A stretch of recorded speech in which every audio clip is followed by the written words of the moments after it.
Donc un petit tuto sur OpenOffice pour vous aider à remplir la feuille Excel que vous avez à faire. Donc vous avez à remplir la colonne des VX. Donc nous avons vu que pour calculer une vitesse en physique, eh bien on utilisait la position d'après et la position d'avant et qu'on calculait la vitesse moyenne entre ces deux positions. Donc ici, eh bien, pour le VX, la deuxième ligne, nous allons donc récupérer la position avec la souris, la position d'après, sur la colonne des X, moins la position d'avant.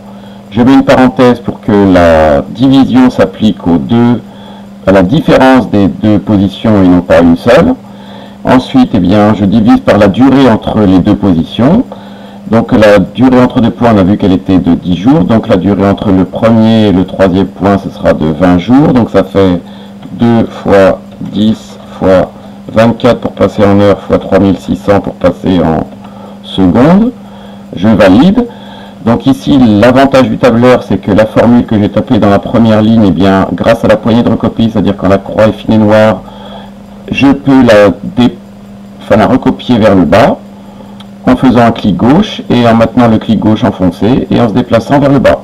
Alors je ne vais pas aller jusqu'à la dernière ligne puisque pour calculer la vitesse à la dernière ligne, il me faudrait la position après la dernière position. Or je ne l'ai pas, donc c'est pas possible de calculer la vitesse pour cette dernière position. Pour VY, eh bien, on fera la même chose mais sur l'axe des Y, donc je vous laisse faire. Et donc certains élèves m'ont posé la question, comment calcule-t-on V? Alors ça, eh bien, je vous rappelle que le vecteur VXI, VX fois le vecteur I, le vecteur VY fois le vecteur J et le vecteur V forment un triangle rectangle, puisque I et J sont les vecteurs unitaires d'un repère orthonormé. Donc, comme il faut un triangle rectangle, eh bien, d'après le théorème de Pythagore, on sait que, vous savez que ça fait intervenir les carrés des côtés.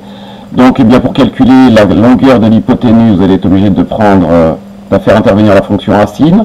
Comment trouve-t-on les fonctions sur un tableur? Eh bien, on tape toujours la fonction égale et on fait insertion, fonction. Alors, ça dépend des tableurs, mais là, bon, c'est à peu près toujours la même chose. Et là, donc, on sélectionne toutes les fonctions et par ordre alphabétique, eh bien, on doit trouver la fameuse fonction racine. On fait suivant.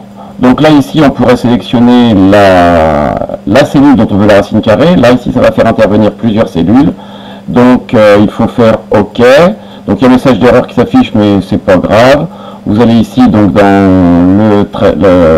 le remplissage, enfin, la barre de remplissage des cellules, et vous remplirez ici ce que vous devez mettre à l'intérieur de la racine. L'ensemble des cellules dont vous voulez déterminer la racine. Donc je vous laisse faire ça tout seul. Donc maintenant on va passer à calcul des coordonnées de l'accélération.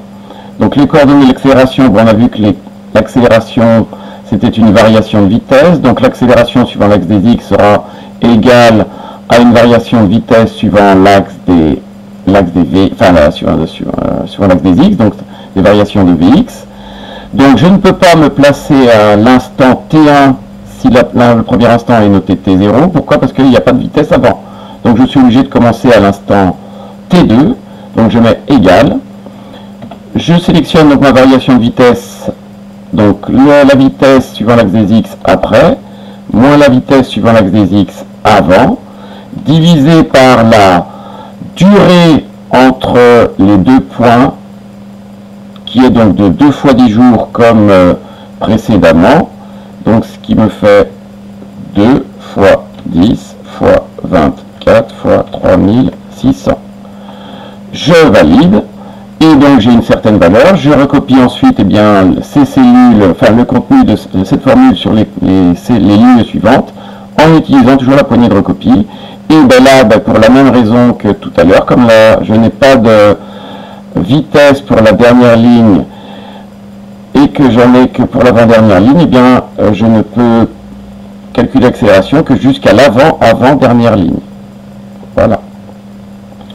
Donc à Y, eh bien, vous ferez la même chose, mais pour l'axe des Y. Et puis pour l'accélération, la valeur de l'accélération A, bien, je vous rappelle que les vecteurs AXI, AYJ et A formeront un triangle rectangle. Voilà, bon courage!